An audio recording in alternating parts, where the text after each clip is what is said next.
Hi guys, in today's how-to video I want to quickly describe 5 key dry fire training tips which can help you to optimize and manage your dry fire training.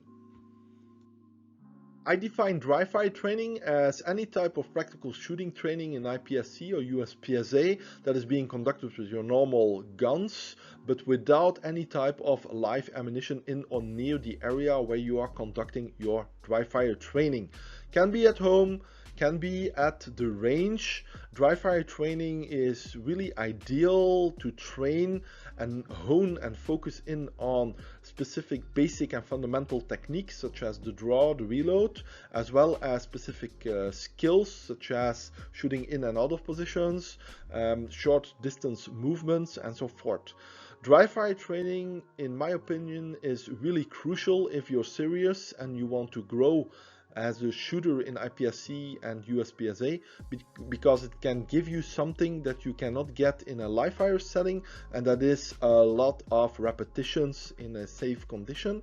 Oftentimes during live fire training we don't have the time to repeat specific skills oftentimes enough, and currently with the shortage of reloading components or actual ammunition, it's also becoming more expensive to do live fire training, so dry fire training is really a very good add-on. And yes, I do say an add-on because only doing dry fire training will not be optimal to let you grow. You really have to conduct an equal amount of live fire training, again, if you're really serious about growing as a practical shooter in IPSC or USPSA. And also a live fire training setting is not the same as a dry fire training setting, because live fire is a different operational environment in which you are operating at. You obviously have the recoil of the gun if you're using live ammunition, which you don't have in dry fire setting, and also there's a different type of stress, specifically if you are at the range doing live fire training, which you don't have in a dry fire setting. So yes, it's important to do dry fire, but it's equally important to do live fire as well, and making sure that both are actually in line. The first key point I want to make actually goes without saying, is safety first, making sure that first and foremost there's no type of live ammunition in or near the area where you are conducting your dry fire. Second is making sure that you do have some privacy, particularly if you do it at home, making sure, for example, that your wife, your husband, or the kids or any type of visitor can just walk into your dry fire area and suddenly have a gun pointed at them. So those are things that you need to consider. Also important to mention is making sure that the area where you are conducting your dry fire training, particularly if you do it at home, just make sure that you don't have any curious neighbors or passers-by that can actually see you training, and in worst case scenario maybe even call the cops on you. The second point I want to make is, if you are in the possibility to train with somebody else, preferably an experienced coach, a high level A level shooter, for example, a master, or preferably a GM level shooter, that will boost up your skills and also decrease the overall learning time to an absolute minimum. So that's the ideal setting and condition, but oftentimes we don't have that luxury of having and being able to do dry fire training with an experienced master or GM level coach. The next best thing actually, which I also do a lot, is I video myself, and after, for example, 10 reps of a specific technique or skill, I will take some time to review the footage, particularly to see if I do it correctly and there's no inefficiencies that I notice that I need to work on in my next 10 reps, and I can grow like that. I've heard and seen shooters conducting a dry fire training, and for example they will draw their gun like 50 to maybe even more times, but if you do not review that on a regular basis, the more you rep, the more the technique is being programmed from your conscious into your subconscious mind.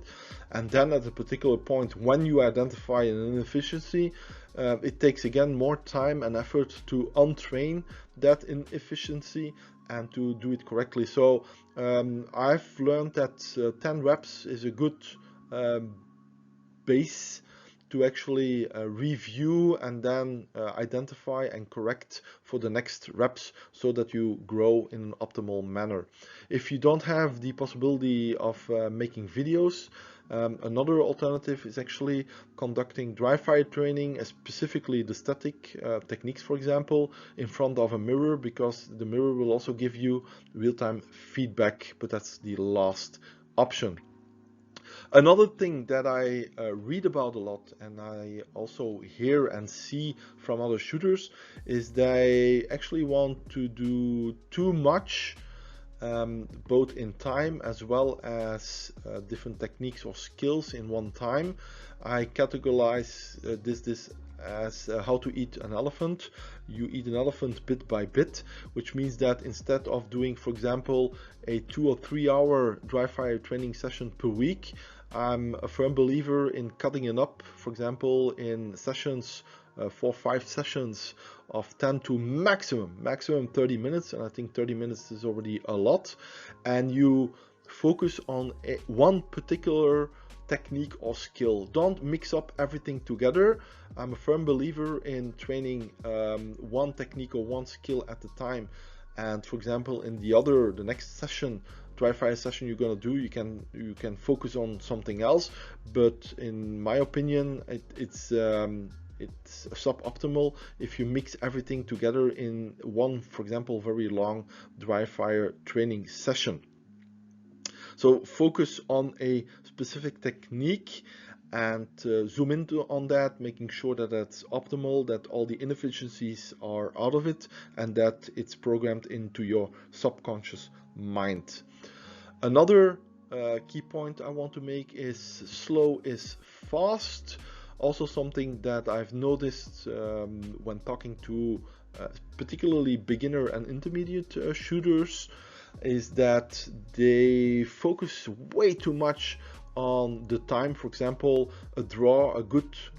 presentation time from holster to eye level is 0.8 to 0.9 of a second, and they want to do it at 0.6, for example, but when they're doing that, they're very inefficient. So overall, as a guiding principle, I think it's much better to, particularly if you want to learn a new technique, or if you want to unlearn another technique and you want to learn a new and improved technique, is start slow, making sure that from a technical perspective, the execution, the process is done correctly. And the more confidence you get and the more you observe that there are no inefficiencies, then you can actually start increasing or actually decreasing the time, so that you end up with a correct technique that is done in a very quick time setting. Better than doing it fast but doing it inefficient, particularly if you then benchmark it, for example, in a live fire setting, and you see that it doesn't correspond with what you have learned and you experience during a dry fire training session. Another very important I want to make, the last one, is I already mentioned this several times through this presentation, is dry fire training is no substitute for live fire training, which means that once you feel comfortable enough and the technique or skill is programmed into your subconscious mind, again because of the setting is completely different, benchmark and test it in a live fire setting to see what the result is under real life conditions. Oftentimes you'll see that there's a deficiency between 10 to maximum 30% particularly in time, because of a different setting and the other elements that I mentioned earlier on. These are, I think, 5 important tips to manage and optimize your dry fire training.